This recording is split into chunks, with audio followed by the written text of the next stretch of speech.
언론은 그것을 장명을 잘해주더만 네이밍을 한강벨트라고 해요. 한강벨트. 아니 그러면서 황교안을 싹 껴넣어요.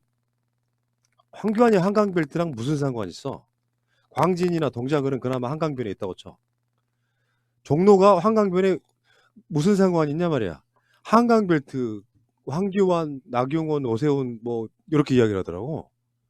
그러니까 언론 환경이 굉장히 불리해요. 지금 현실적으로 보면 자유한국당이 민주당을 따라잡고 있다는 뉘앙스의 분위기가 최근 며칠 사이에 어마어마한 뉴스로 보도가 됩니다. 그러니까 서울, 경기도 일원에 있으면 한강벨트 해주는 거 아닙니까? 정도까지 포함. 환장하겠다. 청계천으로 잘못 연결돼 이 있어서. 기자들이 지금 우리 권 PD가 말을 뭐 네이밍을 잘했다고 하는데 이게 잘못된 거예요. 한강벨트가 아니고요. 스미다 벨트. 그 뭐야? 일본 도쿄강. 아, 일본의 그렇구나. 한강. 네, 스미다 아니, 벨트라고 해요. 나는 네이밍을 잘했다고 하지 않았지. 네이밍을 이런 식으로 잘한다고 이 뽑더라. 새끼들이. 예, 예. 그러니까 도와주고 싶은 거지. 왜냐하면 사이로는 어. 우리가 저기잖아요. 한일전이잖아. 그렇지. 그러니까 이게 오세훈하고 나경원 이런 아이들을 스미다 벨트라고 해야 돼요. 예. 이 새끼들이 쳐들어오고 있어요. 근데 처음 들어본 이야기는 네이밍이 네. 잘 안 돼. 안 돼. 그러면 애도강 그래. 애도강 벨트. 애도의 강 있나요? 예. 확인했어요? 아, 애도강이에요. 그게.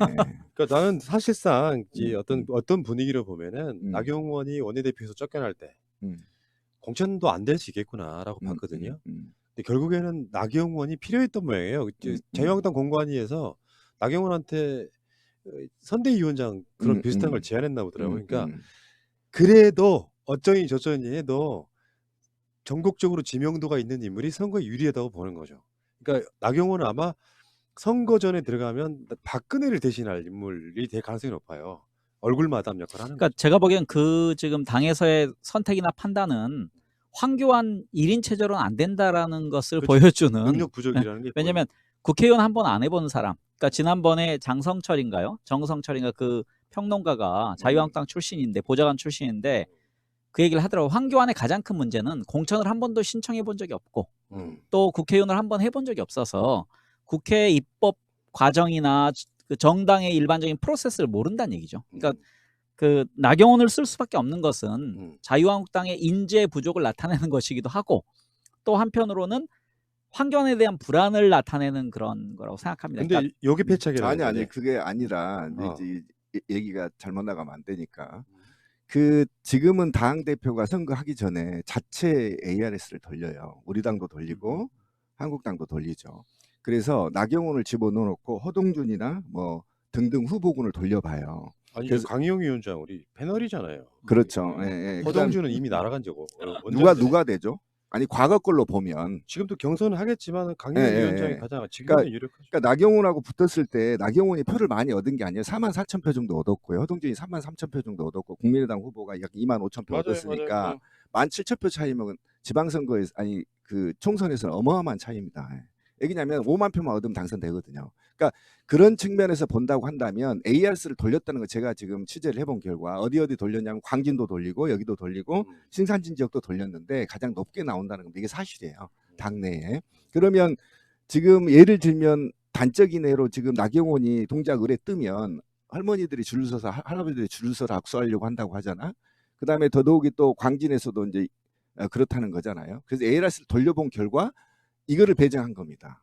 그러니까 그래서 이 지역 내에 민주당이 약한 후보를 낼 경우는 잘못하면 작살나는 수가 있어요. 그러니까 이 지점을 반드시 짚고 넘어가야 된다는 거예요. 그러니까 당에서도 사실은 제가 이런 말을 하기 그러는데 지금 광진 같은 경우는 돌려봤다는 거 아닙니까?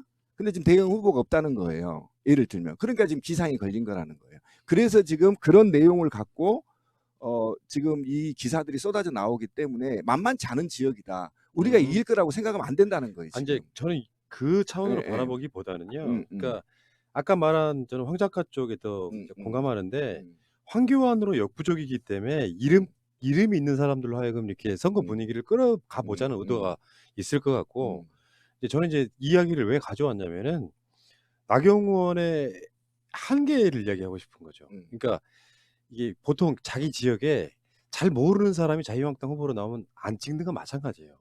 근데 반대로 이런 측면이 있지. 비호감도가 높은 정치인이기도 해요. 황교안이 비호감도가 안철수랑 비슷하게 뭐 69, 70 나오지 않습니까? 나경원도 마찬가지. 그러니까 지지층에는 되게 결집하게 만드는 요소가 분명히 있지만 한편으로 말하면 나경원 당선시키지 않겠다라고 결집하는 표도 반대쪽이 크게 있다는 뜻이에요. 그러니까 사람이 오죽 없으면 뭔가 좋은 인물 자체가 없어요. 자유한국당에는. 그러니까 이게 오세훈만 해도 저는 당선 가능성 되게 낮게 봅니다. 이를테면 선거 주도층이라고 하는 30, 40대 이상의 사람들은 오세훈을 좋게 기억할 수가 없어요. 말하자면 그런 거잖아. 본인도 최근에 와서 자기 무상급식 반대했던 건 아니라는 식으로 자기 입장 바꿨지 않습니까? 이런 관계에서 오죽이나 인물이 없으면 비호감도가 높은 인물들을 통해 가지고 붐을 일으켜 보겠다고 하는 국내 지책이 나는 가장 중요하다고 보는데 이제 선거를 바라보는 사람들의 시각 입장에서는 뭐 돌려봤더니 뭐 어쩌니 하는 부분은 지금 당장 여론조사는요. 지명도가 높은 사람이 잘 나올 수밖에 없는 구조이고 그렇지.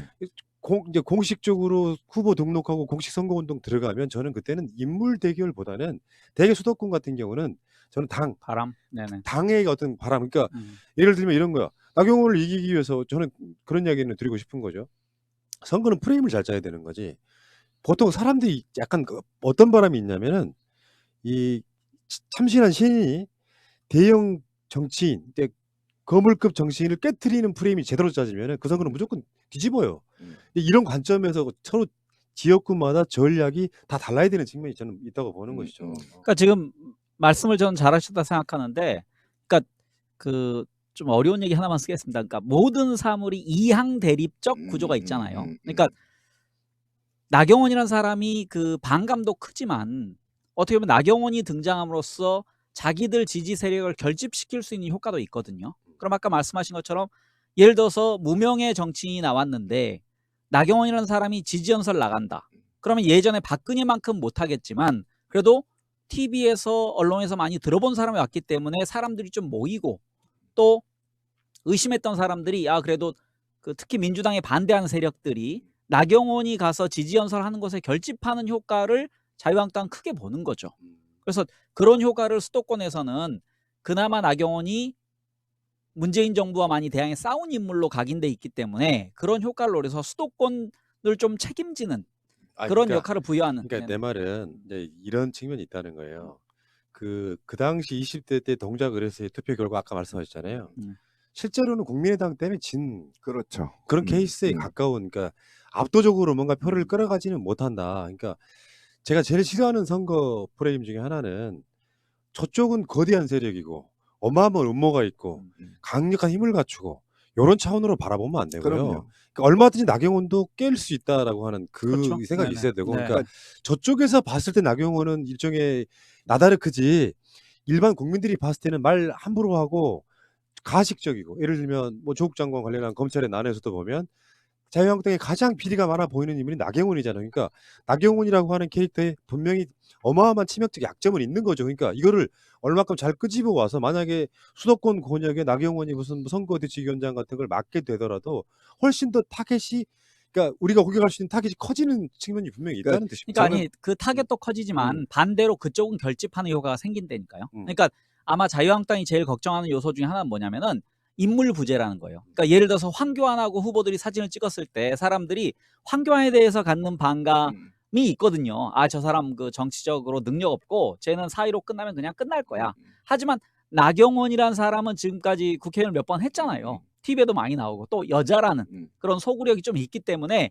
그런 효과를 이제 살리려 하는 부분적으로는. 그러니까 그게 어떤 그게 사람은 이제, 이거 마무리하겠습니다. 네. 어떤 사람은 황교안하고 사진 찍는 것을 선호할 수 있고 또 어떤 사람은 나경원 사진 찍는 걸 개인적으로 근데 선호할 수 그게 있다 이제 생각합니다. 분석이 잘못된 게 뭐냐면 오류에 빠지냐면, 그러니까 당시에 국민의당과 분열이 돼서 17,000표가 차이 나요. 이건 국회의원 선거에서 17,000표면요 어마어마하게 난 겁니다. 아니 지금 나경원이 그쪽 얘기하는 게 그러니까 아니고 전체 서울 판세를 얘기하는 그러니까 동작을해서 인기가 있는 게 아니라고. 그 동작구가 원래 야성이 있는 구예요. 근데 지금 제가 말하는 게 이제 광진구가 가장 큰 문제가 신진 이제 부자들이 좀 영입이 돼 있어서 그쪽이 지금 여론조사가 안 좋은 걸로 나오고 있는데, 어쨌든 그런 선호 지금 가장 큰 문제는 아까 이제 황 작가가 얘기한 것도 일부 이제 도입을 해보면 요즘 국회의원들이 중앙 정치 일을 맡겨놔야 되는데 우리 국민들이 이 정치를 바라보는 게 잘못 보고 있어요. 그러니까 자기 지역의 랜드마크 정도로 보고 있단 말이에요. 국회의원들을. 그래서 사회적으로 아까 황 작가가 얘기하는데 악인이든 선인이든 유명한 새끼를 찍는 일이 선호투표 현상이 생긴다는 거예요. 좀비투표 현상이. 그러니까 그 새끼를 내가 계급적인 관점에서 나한테 저 새끼를 찍어주면 나한테 어떤 도움이 되는지, 우리 사회에 어떤 도움이 되는지를 판단해야 되는데 그 자본주의의 그 찌들어져 있는 노예근성 때문에 더 유명한, 내가 더 열심히 하면 나경원처럼 될 거야. 나경원처럼 부자가 될 거야. 또 오세훈처럼 폼난 인생 살 거야. 뭐 이런 선호투표가 있어서 위험하다는 겁니다. 그러니까 나는 원칙적으로요. 아무리 총선이 인물 구도가 있다고는 하지만 기본적인 뭐 미국처럼 민주공화당 태생적 어떤 이런 것처럼 정치적 성향은 크게 변하지 않는다고 봅니다. 그러니까 물론 아예 나이를 먹어도 정치적 성향이 없는 사람도 있어. 투표 아예 안 한 사람도 있는데 제일 나쁜 그러니까 놈입니다. 지금 동작 같은 경우는 제가 살고 있는 이 언저리 동네에 살고 있는 거잖아요. 20대 총선 때 그 득표율을 보면은 나경원이 43이고요. 그쵸. 퍼센트로. 다음에 더불어민주당하고 국민의당이 합쳐가지고 55% 나와요. 딱 55%. 그러니까 그 중에는 물론 국민의당 찍었던 사람들 중에는 그러니까 그 당시 여당 새누리당 성향도 분명히 있었을 거라고 보긴 하는데 서울에서 이를테면 다른 선거를 한번 봐야지. 무슨 선거를 봐야 되냐면 지방선거 때 동작구청장 선거도 한번 봐야 돼요. 거기는 굉장히 압도적이었던 부분이 있기 때문에 언론이 선동만 하지 않으면 여론에 있어서는 정부 여당이 크게 실책만 하지 않으면은 뭐랄까, 그러니까 선거 프레임만 잘 짜면은 나경원 떨어뜨리는 건 그렇게 어려운 일이 아니라고 보는데, 문제는 아까 말씀드린 것처럼 공격할 요소가 많은, 그러니까 대표적인 적폐성을 띠고 있는 이 사람을 당의 간판 비슷하게 내세우면 자유한국당한테는 좋을 게 사실 없다고 보는 겁니다. 제 입장에서는. 그러니까 역사적인 건 다 그렇게 봐요. 한쪽에서는 유명한 사람이 선대위원장 등을 맡으면 도움이 된다, 지지층 결집한다고 하는데 늘상 똑같습니다. 선거는. 그러니까 조금이라도 자유한국당이 더 싫은 사람들 입장에선 내가 투표장 안 나가면 자유한국당이 다수당 될 수 있다는 위기감이 생기면 반대쪽에서 또 결집을 하게 되어 있는 것이죠. 그러니까 지금 권 PD님은 그 부정적인 걸 많이 본 거고, 저는 아마 자유한국당 나름에는 또 표계선이 있다고 생각합니다. 그러니까 자유한국당 입장에서는 그나마 좀 유명한 사람을 내세워야 우리 세력을 결집시켜서 해볼만 하다라는 판단을 좀 한 것 같고요. 그래서 당장 지금 그 단수 신청 후보 중에서 이렇게 4명을 확정한 것은 4명인가요? 오세훈, 나경원, 허영범, 신상진 이렇게 그 확정한 것은 이 사람들을 중심으로 그래도 당에서는 가장 안정적으로 의석을 가져올 만하다라고 지금 그 자신을 하는 것 같거든요. 근데 이제 거기 아까 말씀하신 것처럼 우리가 생각하기엔 동작을은 말이 안 된다고 생각하죠. 왜냐하면 민주세력이 결집하면 나경원은 그냥 우리가 깨트릴 수 있다. 근데 여기서 이제 그 신상진 같은 경우는 조금 이제 다르다고 생각합니다. 그 지금 벌써 3선인가요, 신상진이? 그 털을 닦아놓은 게 있기 때문에 어떤 싸움이 될지 모르고 그쪽 그 분당 쪽 상황은 좀 다르기 때문에. 근데 오세훈이 이제 우리가 제일 문제되는 거죠. 그렇죠. 오세훈이 거기 이제 우리가 어떤 장수를 내보내느냐. 이게 아마 수도권의 어떻게 보면 종로만큼 큰 싸움이 될 만한 그런 곳이거든요. 맞아요. 예. 그러니까 추미애도 국회의원 시절에 43,000표 정도 얻었거든요. 그리고 상대 후보가 떨어지긴 했는데 정준길이 33,700표 정도 얻었고, 그다음에 국민의당이 황인철이 12,000표를 얻었단 말이에요. 그러면 이 국민의당 표가 만약에 국민의당 성향의 표가 민주당 쪽으로 안 오면 큰일 나게 되는 거죠. 지금 이런 상황이 벌어지고 있는 거예요. 그러니까 저는 다른 데는 동작을은요 나경원의 무덤이 될 거라고 저는 생각합니다. 저는 장담해요. 왜 그러냐면 투표율이 51대 49거든요. 지방선거나 이거는 박빙이에요. 그런데 이 동작구 을이 찢어지지만 않는다면, 표가 찢어지지만 않는다면 그냥 압승일 테고 이후에 나경원이 이제 검찰청에 드나드는 꼴을 보겠죠. 근데 그 전에는 어쨌든 저는 광진이 위험하다. 오세훈이 키워놓으면 골 때리는 상황이 벌어져서 진짜 이 광진은 반드시 때려잡아야 된다. 근데 광진은 또 낙관하려고는 그러는 거 아니고 기세 싸움에서 앉으려고 하는 말인데, 그렇죠. 오세훈은 결정적 약점이 있기 때문에요. 맞아요. 그러니까 선거는 선동 싸움이야. 얘들한테 그러니까 무상급식 못 해주겠다는 놈은 어떻게 찍냐, 이런 식의 그 뭐랄까 민심은 계속 돌 거라고 생각해요. 그러니까 아무리 뭐 예를 들어서 오세훈이 지역구를 열심히 다져놨다고 해도 지역구 다진다는 게 뭐예요? 그 동네 살았던 게 지역구 다지는 거예요? 맞아요. 그 이전 선거에 뭐 무슨 광진에서 뛴 것도 아니잖아요. 그러니까 저는 내가 봤을 때는 그 사람들을 살려주는 건 두 번째 문제지. 수도권 특히 서울에서 압승하는 게 더 중요한 부분인데 너무 약점이 큰 사람들을 이렇게 포스트에 세우려고 하는 것 자체는 난 기본적으로 패착이라고 일단 보고요. 문제는 지금 자유한국당의 수준을 볼 수 있는 민경욱의 그 페북글을 보셨죠? 욕설로 점철된 그런 페북글을 쓰고 있는 역대 가장 깐죽이 역대 가장 비호감 정치인. 사실 이런 정도의 상황이라고 하면 자유한국당에서 민경욱 출당시켜야 됩니다. 제명해야 된다고. 근데 안 하고 있잖아요. 이게 다 패착이라고 저는 생각해요. 그러니까 사회적 분위기에 자기 주위에 있는 사람들이 문재인 정부를 막 공격하고 요런 것들에 분위기에 취해 가지고 늘상 페북질하는 거 보면은 막말과 욕설로 점철돼 있는 정치인이 아무렇지도 않게 그냥 활보를 하는 겁니다. 사실 길거리로 따지면은. 근데 그런 상황에서도 이걸 뭐라고 하지 않는 자유한국당은 결국에는 선거 때 가면은 제가 봤을 때 그 지역에 출마하시는 뭐 이정미 전 정의당 대표 등의 말에 의하면 이 자체가 자기 지역구 사람들 욕먹인 행위다. 왜 이렇게 품위가 없어? 근데 저는 이제 참 억울한 게 뭐냐면 우리가 말 한마디 잘못하면 대선도 떨어졌잖아요. 그죠? 대한민국 언론을 얘기하고 있는 겁니다. 근데 자유한국당이나 극우 세력들이 말하는 건 그냥 쟤들은 원래 그러니까 라고 해서 그 그렇지, 책임을 묻지 그렇지. 않습니다. 정동영 말 한마디 잘못해서 떨어졌어요, 대통령. 그러니까 어쨌든 그런 측면에서 봤을 때 지금 이 이자는요. 원내외 대변이에요. 대한민국 공당의 최대의 거대 공당의 원내의 대변인 자가 문재인 놈, 김대중 놈, 놈자로 끝나거든요. 그리고 이승만을 찬양하고 있잖아요. 그러니까 일배화되어 있다는 겁니다. 지금 한국당의 대변인이 이런 쓰레기들을 지금은 우리가 세비돼서 수십억씩 지금 지원해 준다는 건 여러분들한테 한번 묻고 싶어요. 솔직히 전 세계 여러분이 아는 정치 중에 과거 전 대통령에 대해서 놈이라고 붙여서 비난하는 새끼 있으면 데려와 봐요.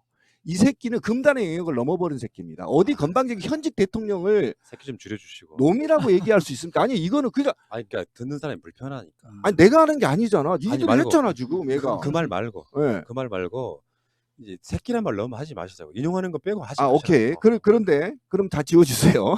근데 이 현직 대통령에 대한 놈이라고 붙이는 건요. 이건 폐륜행위거든요. 그리고 최소한의 대통령의 애우를 지키지 않는 거거든요. 그러면 이자는 반드시 공직에서 배제돼야 되는 게 맞아요. 근데 버젓이 지금 대변인을 원내외로 다 하고 있다는 건 정말 미쳐버리겠어. 이걸 어떻게 해요? 가서 짱돌로 그러니까 조사버릴 수 항상 없고. 그 민경욱도 그렇고 전에 이준석도 마찬가지입니다. 이준석도 이런 경력이 있어요. 그러니까 그 대선 당시에 손수조랑 같이 나왔을 때 총선이네요. 그 적장의 목을 자르는 만화를 인용한 적이 있거든요. 그러니까 그래서 문재인 대통령의 목을 자르는 만화를 제가 어떻게 페북인가 거기 올린 적이 있어요. 근데 이런 정치인들이 계속 하는 게 지금 인용입니다. 인용. 이건 내 말이 아니고 맞아요. 시중에 이런 말이 있다. 김지아 씨 뭐 저쪽 그랬지. 이게 최고로 정말 꼼수 더러운 짓입니다. 남의 말을 인용해서 자기가 하고 싶은 얘기를 대신하고 책임은 면피하는. 저는 정치인들은 이런 글을 올리면 그 글에 대해서 인용이든 지가 쓰는 거든 정치적 책임을 물어야 된다고 생각하고 아마 민경욱의 기본 스탠스는 이거 같습니다. 그러니까 정치인에 관련된 뉴스는 좋은 쪽이든 나쁜 쪽이든 내가 많이 나와야 된다. 그러니까 내 부고만 제외하고는 맞아요. 많이 나와야 내 지명도 올려서 빨리 내가 진행할게요. 지역구에서 승리한다라고 생각하는 것 같습니다. 자 그런 정도 수준이고 오늘 그 바른미래당의 정운천 전북 출신 아마 전북에서 자유한국당 국회의원으로는 유일하게 그것도 수십 년 만에 당선됐던 바로 그 정운천이 미래한국당에 입당을 했어요. 그래서 5석이 됐어. 정당 보조금 일단 6억 원을 확보하는 상황이 됐거든요. 네네. 근데 자유한국당의 정작 국회의원 비리로 있는 애들, 불출마하겠다는 지역구 애들 이런 사람들은 아직 입당을 안 하고 있는데 정운천은 진짜 비열한 거예요. 예를 들면 정운천이 그 당시에 새누리당으로 당선됐을 겁니다. 그러다 박근혜 탄핵한다고 유승민 등 따라 나갔다가 다시 지금 새로운 보수당이 됐다가 지금 미래한국당에 입당을 했는데 다른 게 없어요. 얼마나 비열한 놈들이냐면 지금 선거에서는 전라북도에서 당선될 가능성이 없거든. 근데 지금 비례한국당이라고 불리는 미래한국당의 비례대표로 출마를 하면 또 당선될 수 있잖아요.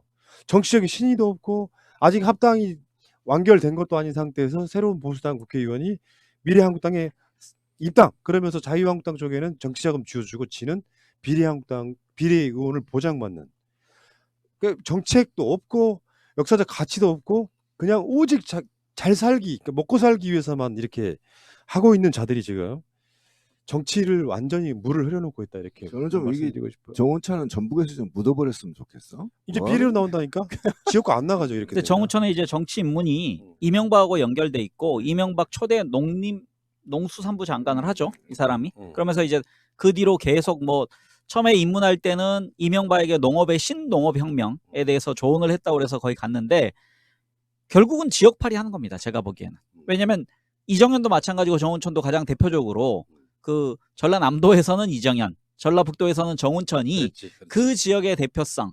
내가 호남에서도 자유한국당이라는 왜냐면 나는 지역을 떠나서 국가 발전을 위한 곳에서 내가 일하고 있다라는 이미지를 어떻게 보면 자유한국당에 빌려주는 좀 저열한 사람들이죠. 그러니까. 네. 그러니까 실제로 지금 전라 남북도에서 민주당 아니고 당선되기 힘든 상황까지 왔잖아요. 여론의 흐름이라는 게 있잖아요. 그러니까 달랑 비례를 옮기려는 이런 꼼수 서로 간의 그 어떤 이익이 맞아떨어진 결과물이라고 보는데 저는 단언컨대 미래한국당은 정당 해상감이라고 봐요.